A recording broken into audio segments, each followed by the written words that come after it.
Hello everyone, it's Megastan here. So I'm going to tell you about my impressions about JoJo Part 7. Just finished reading it.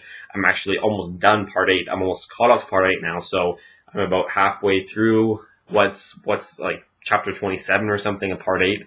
So basically, right now, I'm going to focus on Part 7. So Part 7, let's just do a whole kind of recap review on how I thought about the entire series, and I'll go into the ending, because the ending's more fresh in my mind, though some of it probably is a bit out, because I read it a couple days ago, so let's see how much I remember. So, about the characters, Johnny and Gyro.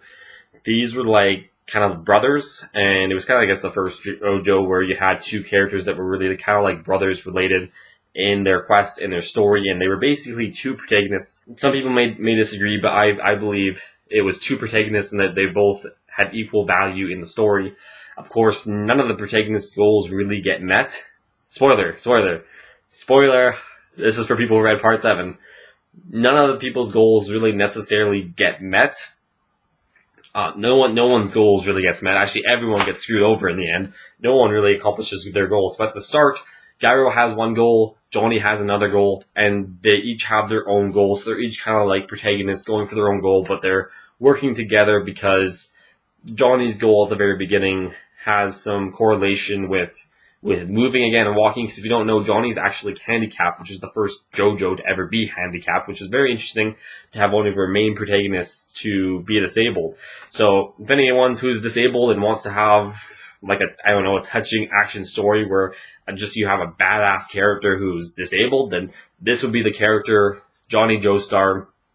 Even though he's disabled, he does let it affect him in the beginning, don't get me wrong. He does let it affect him in the beginning. He doesn't think he can race again, but he gets on that horse and he flies. He flies. He accomplishes things that no one else could in that series. So, and Johnny has one of the strongest stands, so what can you say? Awesome that the author is not afraid to experiment with handicaps. It actually made the story more interesting, I would say, because you have this like extreme conflict where he couldn't walk, and it just made things a lot more deeper and a lot more satisfying in a way. So we have just that rambling about Johnny, and the whole. I like the race aspect. I've already talked about this. I like the race added more tension, because when they're facing enemies, they're in this race as well, and you're like, shoot, you gotta get a move on. And spoilers alert, obviously they lost the race because of this. Obviously too many enemies got in their way, and if they just focused on the race, they would have won easily. I don't know how they would lose if they weren't involved in all these schemes that were against them, because they were also trying to get the corpse parts, and of course other people were trying to get the corpse parts, so they kind of mashed, and eventually like half the race participants didn't care about the race, they just cared about the corpse part, but then the other half did. So you can't really compete. When Gyro and Johnny were trying to do both at once, they failed at both. If they probably focused on one or the other, they probably could have accomplished one of them, but they were trying to do two things at once, and at the end, they didn't accomplish any of the goals. So I'm going to talk about the ending now. So the ending, basically, very interesting. I love Johnny's fourth version of his stand. It evolves 4 times. It's the only main character JoJo that his stand evolves, unless Part 8 evolves, though I really doubt it, because it doesn't really need to.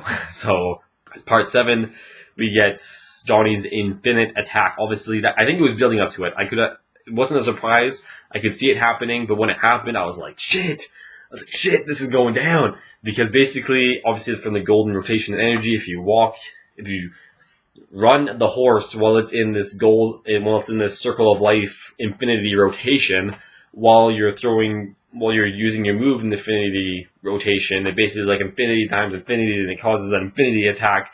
Where basically the president, he's basically immortal, obviously, if you guys, I'm assuming you guys have read Part 7. So the president, when he's colliding in between things, he can take a different dimension of himself, and bring it back, so he can basically be immortal, because every time he dies, he can go to another dimension, grab another one of himself to replace them, and there's obviously infinite dimensions, infinite realities that can possibly exist, and that leads you to one thing, was Part 1 through 6, was that a possible dimension? And they kind of reference that when Dio comes back, but I'll get back to the infinity stuff. So the infinity hits the president over and over and over again, and he's going to die, he's dying infinitely, basically, and he can't escape this, he can't run away. So he gets a plan where he has a backup plan where he gets Dio to go into his place, a different dimension Dio who has a stand to go into his place, who can do the wild dough. which I love. That was a great, like, back to the past of part 1 and 3. Obviously, there's no stands in part 1, but just because it was the same kind of deal with the world, and then part 3 because the world. So really, really great. And the president obviously dies for infinitely dying, and then he kind of goes to Johnny. He's like, "Oh, please spare me. I'm not going to do anything." And Johnny's like, "Okay, I'll give you this gun if you don't do anything. I believe you." And then he just shoots the gun anyways, betrays him. Obviously, that was clear to see. So the president was kind of bad in his own way, because if he had not done that, Johnny probably would have trusted him, and the president could have probably got everything he wanted.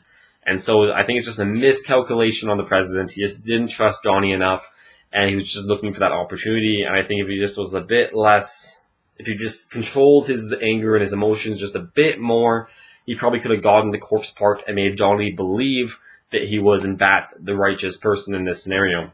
Because of course we got the president's backstory where he was very patriotic. He really wanted his country. His dad died. You find out his dad died and just left a napkin of his child's birthday. Obviously the president's dad was obsessed with the child's birthday, and so he showed kind of love for his child there. And he wouldn't say a word. He was captured in war. He wouldn't say a word to the prisoners, and he ended up dying no matter what befell him. So he was a very patriotic man, and then those messages passed on to the president, or Mr. Valentine. And so that's what he grew up believing. That's what he wanted to be. He wanted to be like his dad. He even said he went to alternate dimensions to find his dad, but they were already dead in those dimensions. So kind of a very tragic story on his part. And it was kind of displaying that no one was really right in the scenario. The president probably could have done a lot of good things. Probably, potentially. It was kind of set up where he could have been a great president and used this for good, but we don't quite know yet, so I'm not really we can do a speculating video after. So the ending, basically, Gyro dies from the president. We get the new Dio actually defeats Johnny, and then actually Lucy Steele defeats Dio by showing she digs up the other dimension that's still left that kind of died, and she makes Dio see it, and so they both die. So Lucy's the main hero in this. That's very surprising. I did not see that coming. And then after that, I guess Johnny, no, was it before? Yeah, I think it was a bit before that. Johnny races towards Dio, and sorry, I spit there. We see Johnny's dad, and he's very sad. From my perspective, I know other people have different perspectives, but from my perspective, I didn't get any feelings for that, because I thought, oh, his dad's still a piece of shit because he's only seeing him just because he's now famous and because he's now like 4th in the race, or he's now almost he could be a potential number one person for the race. So I didn't really get emotional. I just thought he still was a shit dad because he only came just because. If he maybe came in the beginning of the second race once he heard his son, or the third race, or the 4th race, but the final bout when he has almost confirmed that Johnny is probably going to be one of the top contestants for this gigantic race, and that he's going to be famous probably, or at least in some sense of the word, a bit famous, even if he comes in 4th, like I think he did. And his dad only appears at the very end. So if he came a bit earlier, maybe halfway, I would have more feelings towards him, but since he only came at the very end, I kind of feel like he's just trying to get the fame from his son.